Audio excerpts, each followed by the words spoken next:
We see today in the gospel this man who knew that there was healing available in this pool. So every day he struggled to go there.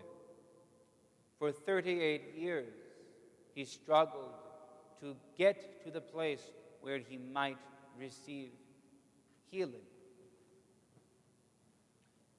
And because he was paralyzed and had no one to help him, every time that the pool was stirred up by the hand of the angel, he watched someone else receive the healing. And then finally, after 38 years, as he was sitting there waiting, a man came to him and asked him if he wanted to be healed. Of course, he said yes. Actually, he explained why, although he wanted to be healed, he didn't really expect that it would happen, because there was no one to help him, and others always reached the source of healing first. But that day, he was given strength, and he was told to stand up and walk and carry his bed.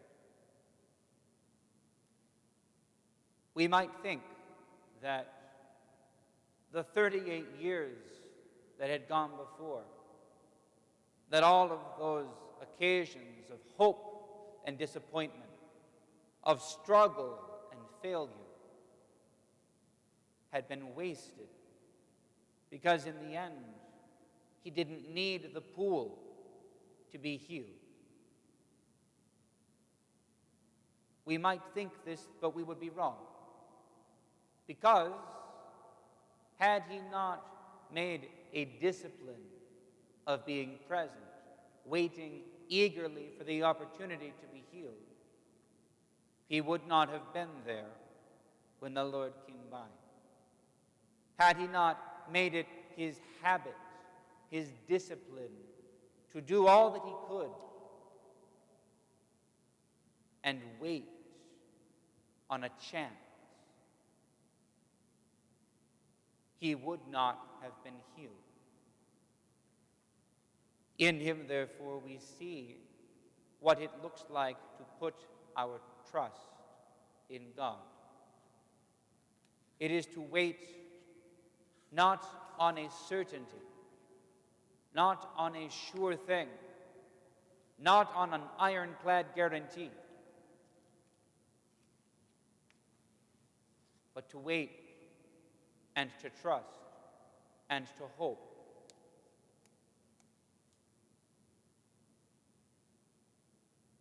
And often to be disappointed, to be worried that all this effort, all this waiting, all this trust is being wasted. But again, only in his waiting was he able to be present when his moment came.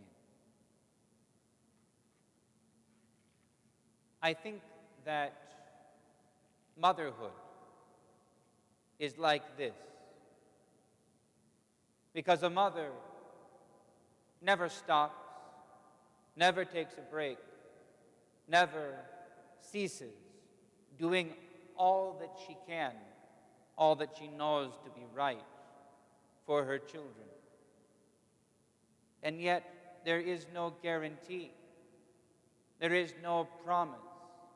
And so often, the efforts that the mother makes seem wasted. She tries to do good things for her children, and they complain about the details.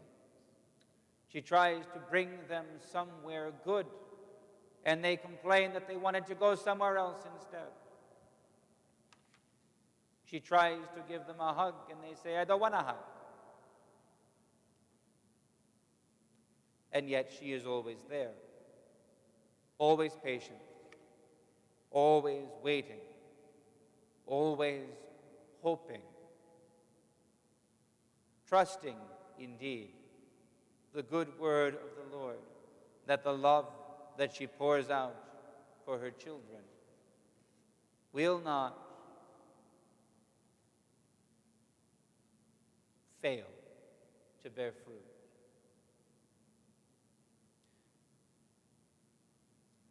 We may then see in this paralytic today the outer limits of what faith looks like, of how hard it is to trust God when it seems like every time our hope, our trust is disappointed. But he did not stop going. In his case, it helped that every time he went, he saw that indeed he was not hoping in something that was vain. Others received healing. He only continued to wait and hope and struggle for his own opportunity to do the same. The same holds for the mothers. All around us we see the good fruit of good and selfless and loving mothers. Every good man and woman in this world is the long-awaited fruit of a mother's love, of a mother's tireless struggle, of a mother's prayers. So for us, for those of you who are mothers, and for all of us as Christian people, as parents, and simply as faithful, we must take our example, both from this paralytic and from the mothers around us, to understand what the Christian life looks like, what faith looks like, what trust in God looks like. It is a long-term investment. It is a decision, a commitment to give all that we are in hope and in trust, with no firm guarantee, with no quick return, with the confidence indeed that many things will look wrong before they come right, that many hopes will seem to be disappointed and betrayed before those many seeds that we plant come forth. I will tell a story to illustrate the point about a young man very close to my own acquaintance who was profoundly ungrateful, who was deeply rebellious, who did whatever he wanted without concern for what was right or even recognizing the effort and the care that his parents, and especially his mother, put into loving him, teaching him, and raising him. And every discipline that the parents did seemed to go astray. Every effort they made seemed to fall on deaf ears and a hardened heart. But the parents did not stop trying. And the mother, above all, she did not cease to pray for her son. Every day, as it happened actually every other day, she went to walk and run, and the entire course of her time alone was spent in constant, fervent prayer for her children, and especially for her troublesome, rebellious, careless eldest son. She prayed for him, and she prayed for him, and she prayed for him. And eventually, the heart that was hard became softened, and the rebellious words ceased, and the nature of the young man was changed. It took a long time without fruit. But the mother's hope and faith were not disappointed.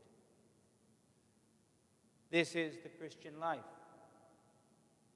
This is the example of the mother. And this is the lesson of the paralytic. We must learn to trust and to hope and to invest all our being in the long game, the long-term investment in the love and the mercy and the grace and the power of our Lord. I pray and urge that we give thanks to our mothers today for their selfless love for us, and that we take their example as we continue to walk the difficult, the narrow path of the Lord. Please stand, and we will continue the divine liturgy.